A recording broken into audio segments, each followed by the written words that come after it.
Dok, sigurado po ba kayo? You can definitely ask a second opinion. That's your right. Pero based sa amin, biopsy and imaging report, it's confirmed. Stage 2 gastric cancer. Pero Dok, magagamot po ba siya? Oo, basta maagapan. At this stage kasi, the cancer is still confined to the inner layers of the stomach lining. Pero pag hindi ito maagapan kaagad-agad, maaari itong lumipas sa ibang organs niya, tulad ng sa atay or sa lymph nodes. Dok, paano po yung gamutan nito? Usually, we start with the chemotherapy to shrink the tumor.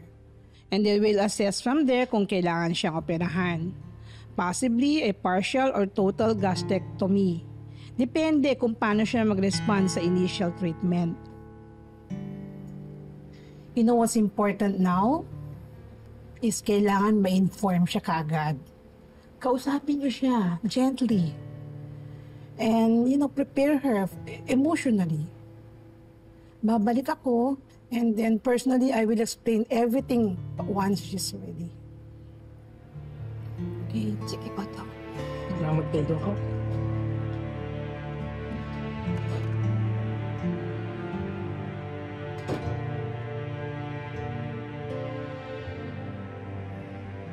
Gagawin natin.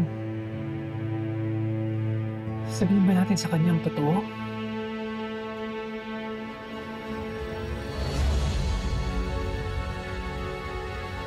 Anong totoo?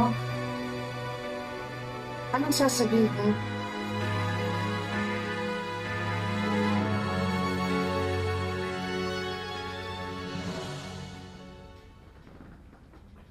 Ano? Magtitinginan na lang kayo dyan? Hindi niyo sasagutin yung tanong ko? Madam, nakausap na po namin yung doktor po ninyo. O tapos? Anong sabi? Ano po? Ano?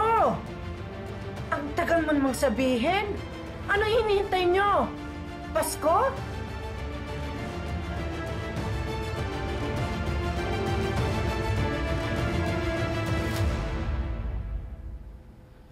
Aling Jacinta,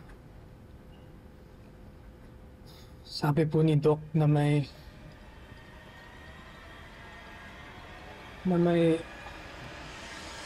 gastric cancer po kayo. Stage 2. Kahit po kami, nabigla din po kami nung nalaman po namin. Nagulat po kami na meron daw po kayong cancer. Nagulat po talaga kami, Madam. Rosel! Huwag mo kong ngawaan dyan. Hindi pa ako patay. Matagal ko nang alam yan. Tandaan nyo, ha? Huwag niyong ikukwento kahit kanino na may cancer ako kung hindi malilitikan kayo. Teka, tagal mo nang alam? Bigay ka ba, ha? Kailangan ko pang ulitin sa'yo, oo, may cancer ako, matagal ko nang alam, o ano, ngayon? Kakaawaan niyo ko?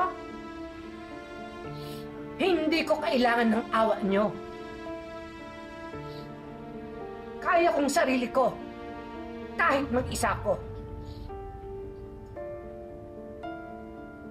Sige na! Lumayas na kayo, di ba? Kahapon ko pa kayo pinapalayas? Ha?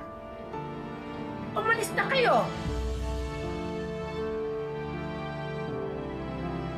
Sige na!